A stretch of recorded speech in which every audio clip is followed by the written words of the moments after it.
What's going on?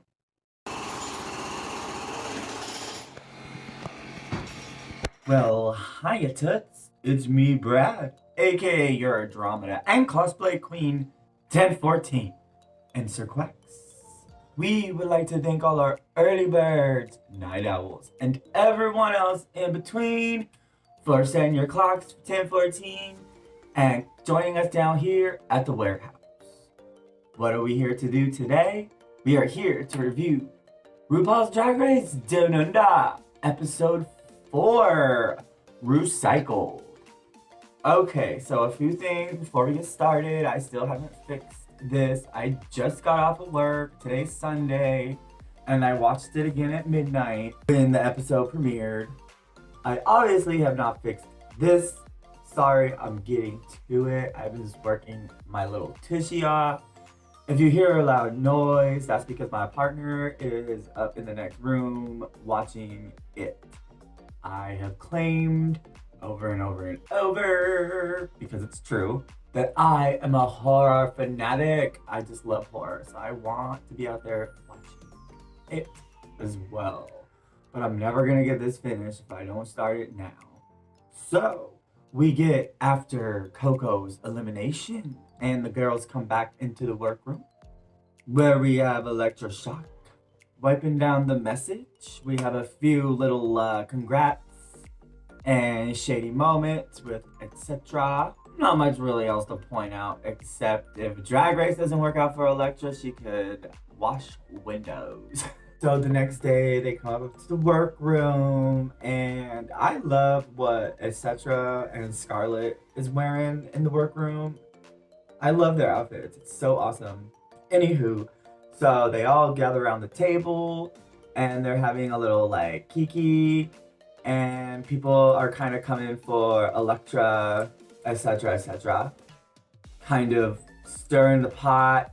And Electra's all like getting mad, which honestly she shouldn't be. Like, she should just be having fun and like not letting the girls get to her, because obviously it's like showing in her performances and on the runways. So they get into little tiffs here and there, and Electra's all like, well, it doesn't matter anyways because I'm still here. I think etc. was all saying like, they are looking for you to have better style and style everything differently. And she just wasn't like, I don't know, she wasn't getting it, because she's all like, now I know what to do. The judges are all like, I was in the bottom for pretty much being too good, and they were all laughing. So I was like, wait, that wasn't what they were telling you though. Like, what?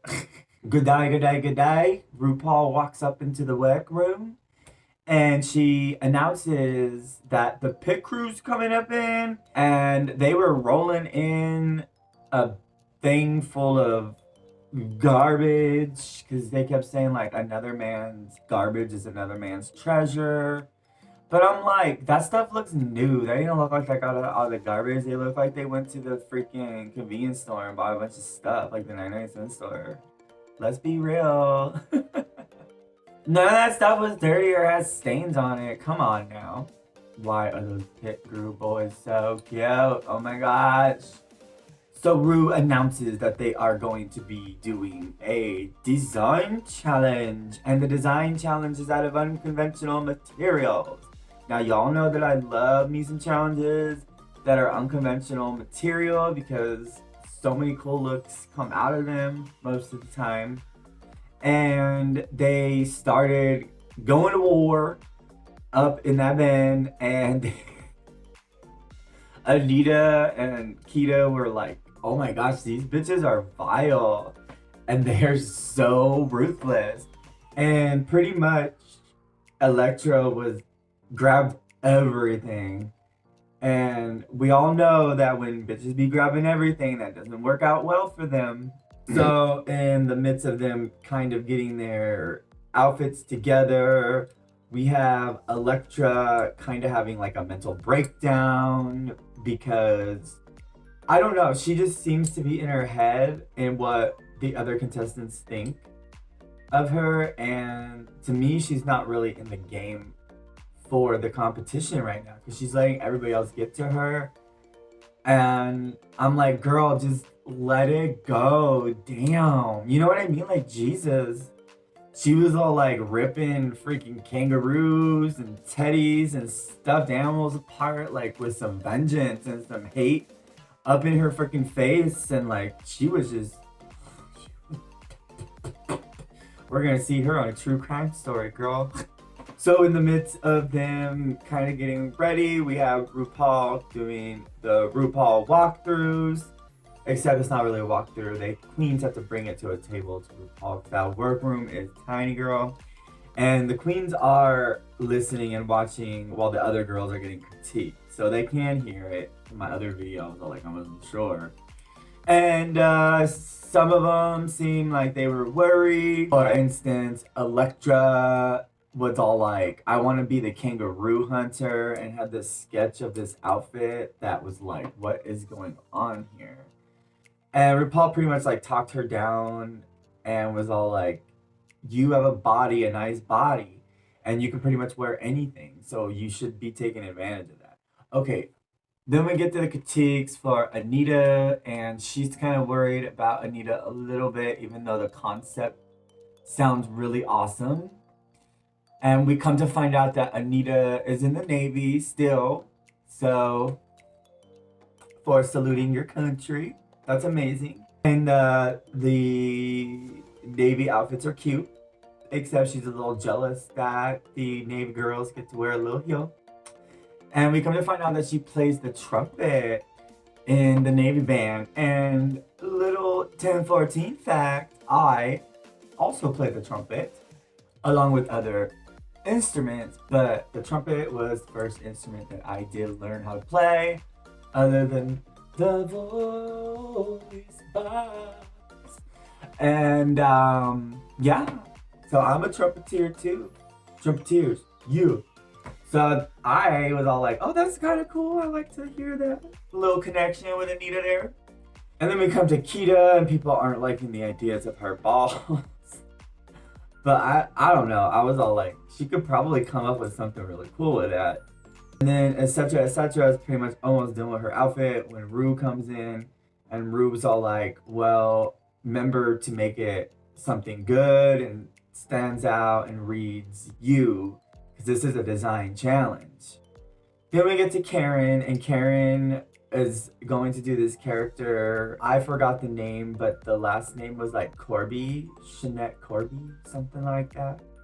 Pretty much it was a woman, I believe in the 90s, 80s, 70s, something like that, was a marijuana smuggler, and to not get caught or something like that, she went to Bali to smuggle it in, but I think she got extradited from there or something like that.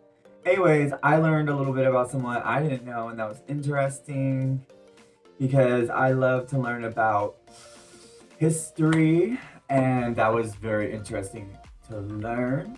It's always awesome to learn about female drug lords.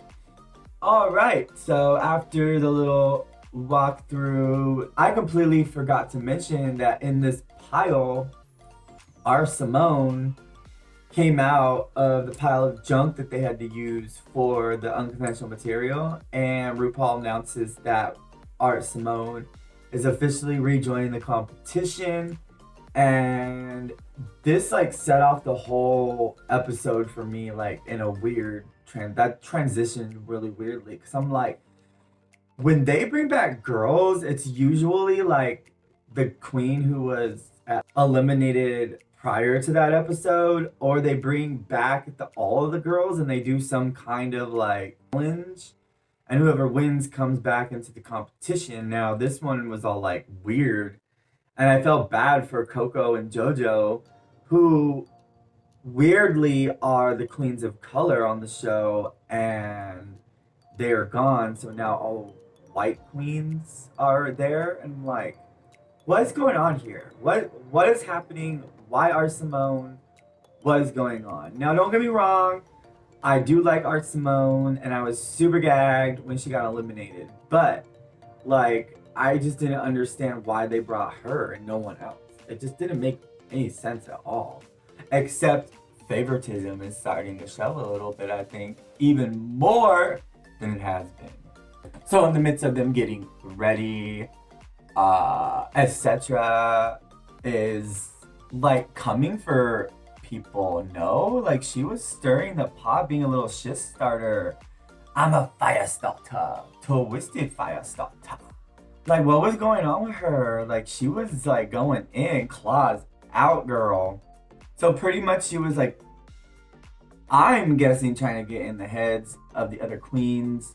We also get Scarlett and Elektra getting into it because when Scarlett had the Rue talk, she mentioned that, well, my girl group exceeded because I let everybody take a time to shine and I didn't over choreograph myself and or one person.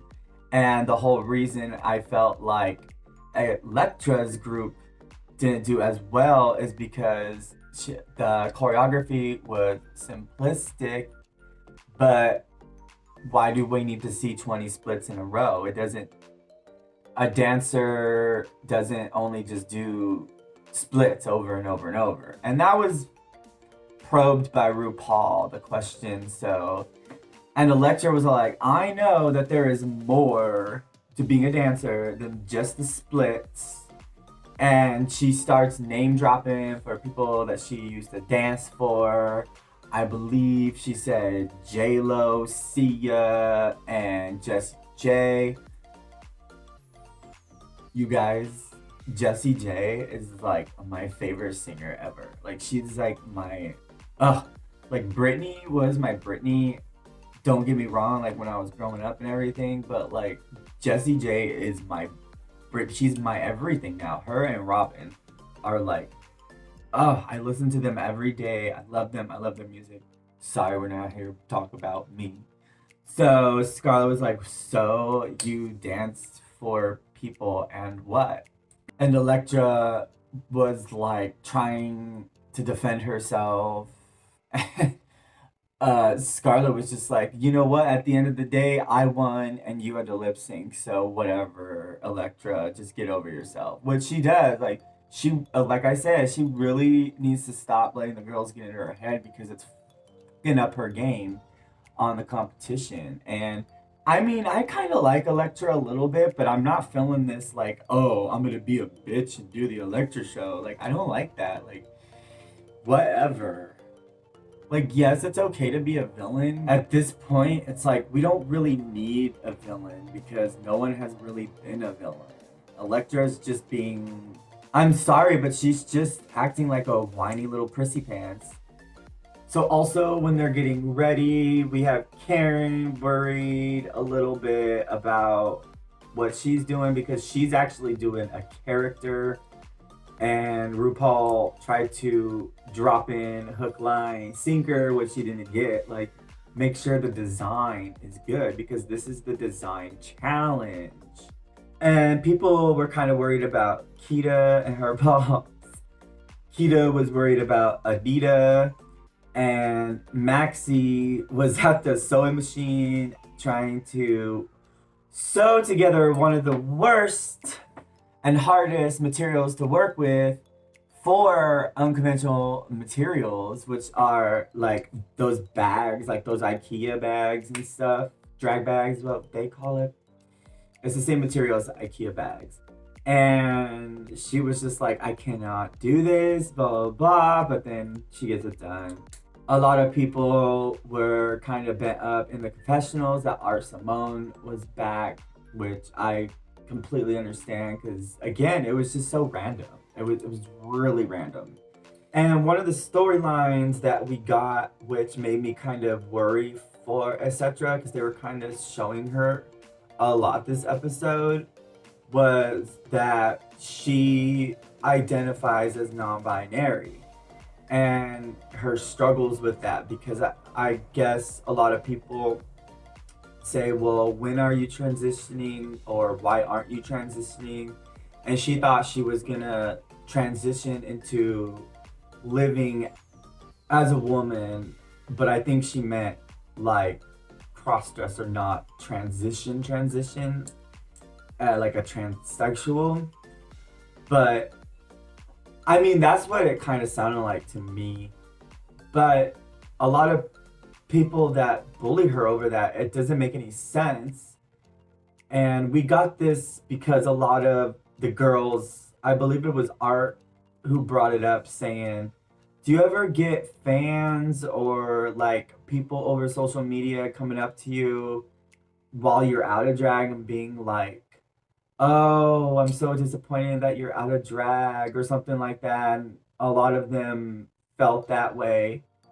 I mean, I kind of feel that way too sometimes because they don't expect this, you know, they expect 1014, and it's relatable. And that's how etc brought it up, because she is more feminine outside of drag, so people always are like, well, why aren't you more boyish or more masculine or something like that, because you're a gorgeous man apparently. And then her struggle with that was a little eye-opening, because I also identify as non-binary, but I don't live as a woman. I live mainly as a man.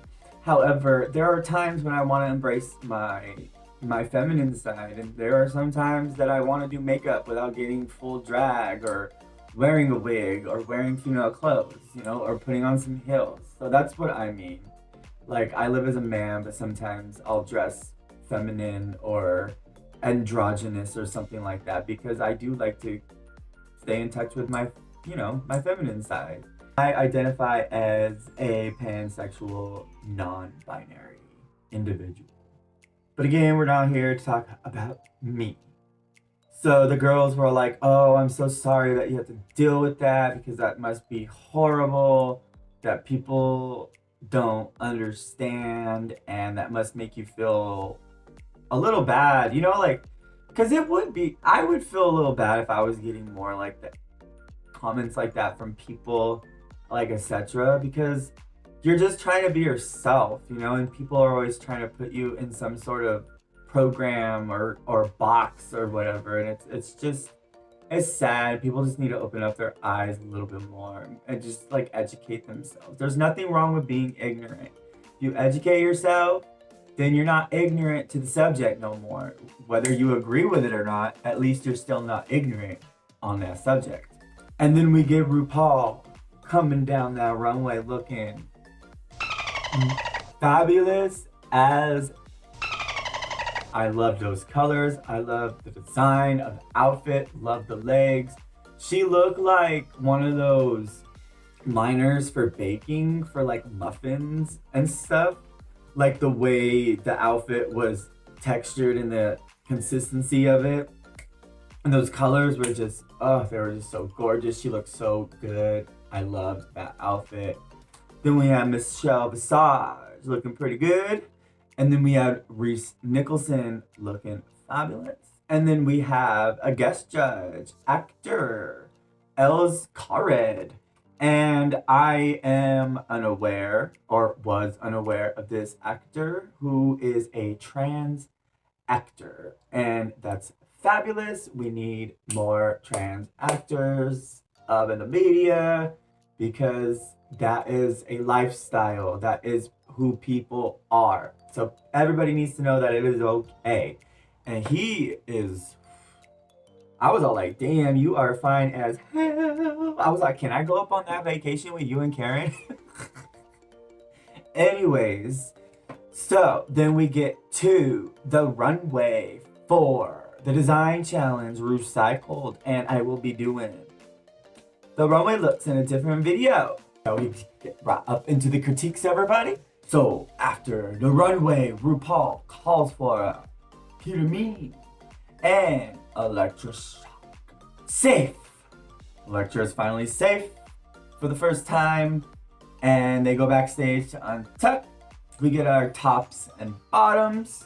We get to our tops, which are Art Simone, Maxie Shield, and Scarlett Adams. They liked Art's look, thought it was very Marie Antoinette era. I know that they were talking about etc. and how she should have brought down the makeup. Like I feel like art should have did the same thing. I mean, unless they didn't do that in that era, which I understand, but still to me it looks a little incomplete. I don't know. But they liked her outfit. They thought she did a good job returning and that she was going to break the curse of first returning and then being sent home right after. I believe we have another queen that survived that too. Wasn't it Cuckoo? Cynthia Lee Fontaine? I can't remember. And then we get to Maxie and they really liked her outfit. They thought she looked really good and they said that she's, you know, doing a really good job in the competition to don't stop that. And then we get to Scarlett Adams, and they loved her look. They thought it was both a time reference look, but modified with the shorts and with a very cute concept. We get to the bottoms. Anita, they didn't really like Anita's. They felt like people have done this better on the stage of RuPaul's Drag Race, which I agree. Then they get to etc. and they just didn't really understand the story behind the outfit, which I didn't either. She had to like explain to them exactly what her storyline was with that outfit. And whenever you have to explain your outfit or storyline, it's not good. And then they get to Karen. They read her down for the design of her outfit because this was a design challenge. And I agree, like that was rough, girl. They said that she relied too much on a character rather than a design of the outfit, which I agree with. So we get to Art Simone and Maxie safe, leaving Scarlett Adams for another win. Congratulations, Miss Scarlett Adams. You're just clearing the floor with them, huh? You're clearing these midgets out. You know what, you guys? Scarlett and Electra, like, they are so cute boys. Like, yes, I am not feeling Electra's attitude in this Electra show and, like, having to constantly defend herself over nothing. I'm tired of that, but she is so fucking hot. Oh my gosh, I have a crush on her, like, out of drag. Like, oh. Ooh, the attitude's not cute, but she is fine. I just want to... Oh, Electra, call me, girl, if you're ever in the United States, because you are cute as hell. You are too, though, Scarlett. Those legs. Sorry. I'm being thirsty. Remember, I just got off. I need to take a shower. I'm tired, girl. After they announced Scarlett as the winner, they announced etc. safe. Now, I was a little confused by this. That's why I said at the beginning, I'm so confused with what's going on with this judging this season. What's going on with this season, period? You know what I mean? Like, this season has been so weird, no? So I don't agree with that. I think etc. should have been in the bottom with Karen. I say this because etc's outfit was way too simplistic against Anita's, okay? I feel like Anita did so much more and brought more of a concept and more of a silhouette than etc. did. All she did was make lingerie, that's it, and like try to make it into a storyline. And to me, it didn't feel like she spent as much time on creating a better outfit, but spent more time on her storyline. Maybe if she spent more time not judging and coming for the other girls, especially for Electra, maybe that outfit would have been better. You know what I mean? So we get into the lip sync, which we finally get a Danny Minogue song. Hopefully we get a Kylie one too, or an Olivia Newton-John song. Let's get physical. Right? They need to do a freaking Olivia Newton-John song, you guys. They need to. I don't know, you guys. I'm tired. I'm sorry. So they're all lip syncing for their life. And honestly, I'm just gonna say this lip sync was boring. I'm just like, yes, I understand some people don't do stunts. And I know I said in my last video, stunts should not be a saving factor from a lip sync. But this one was just so dry and stagnant and just what? Like Anita was just like manic the whole time. She kind of reminded me of a little bit of Manila when she gets like into the manic lip sync. She reminded me of that, but she stayed at that like the whole time. And then Karen was kind of just standing there, kind of moving. Yes, she was like lip syncing the song without being manic and up in the judges so they know that she knows the words. But the thing is she was doing like dance moves over and over. Like, you know what I mean? She repeated dance moves. So at the end, I'm like, either it's gonna be a double Shantae or double sachet because Art came back. But lo and behold, gag worthy, freaking Anita has to sashay away and Karen gets to Shantae and stay. Now I'm so confused. Honestly, this could have been a double sachet or Shantae to me because I really like Karen and Anita. I like both of them. I think they're really funny and I think they can do a lot better. But I don't know what's going on with this like season. You know what I mean?